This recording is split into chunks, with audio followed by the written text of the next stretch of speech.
আমরা যারা ঢাকাবাসী রয়েছি তারা সমবেতভাবে একটি জনকল্যাণমূলক কর্মসূচি বাস্তবায়নের উদ্দেশ্যে ঢাকা শহরের জনবান্ধব স্যানিটেশন ব্যবস্থাপনা নিশ্চিতকরণের সচেতনতামূলক বহুদলীয় একটি উদ্যোগ নিয়েছি। ঢাকা শহরে জনবান্ধব স্যানিটেশন ব্যবস্থা নিশ্চিতে বহুদলীয় উদ্যোগের অধীনে আমাদের গৃহীত প্রথম পদক্ষেপ হিসেবে আমরা রমনাস্থ ইঞ্জিনিয়ার্স ইনস্টিটিউট মিলনায়তনের পার্শ্ববর্তী যে গণশৌচাগার আছে সেটি মেরামত ও রক্ষণাবেক্ষণের উন্নতিতে সচেতনতামূলক ভূমিকা রাখার সিদ্ধান্ত নিয়েছি।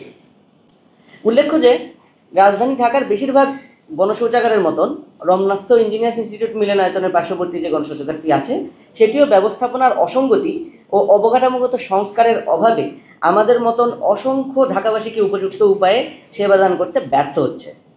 উক্ত গণশৌচাগারটি আমরা সরেজমিনে পর্যবেক্ষণ করেছি।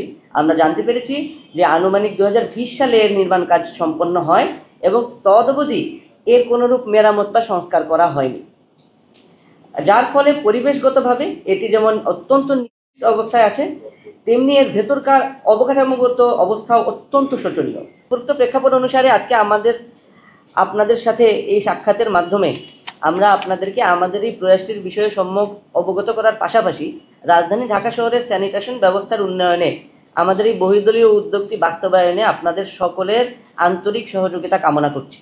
1 লক্ষ মানুষের জন্য একটা ব্যবহারযোগ্য নাই। তো আমরা যেহেতু আমরা রাজনৈতিক দলের সাথে যুক্ত এবং ছাত্র সংগঠন যুব সংগঠনের সাথে যুক্ত, বেশিরভাগ রাজনৈতিক প্রোগ্রাম সোহরাওয়ার্দী উদ্যানে হয়। বড় প্রোগ্রাম হলে তখন আমাদের যারা আছে তারাও এটা আমরা ব্যবহার করতে পারি।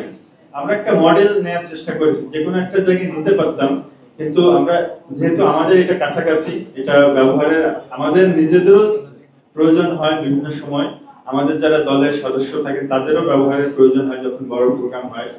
এই জন্য আমরা এটা একটা বলেন যে মডেল আকারে সিলেক্ট করেছি।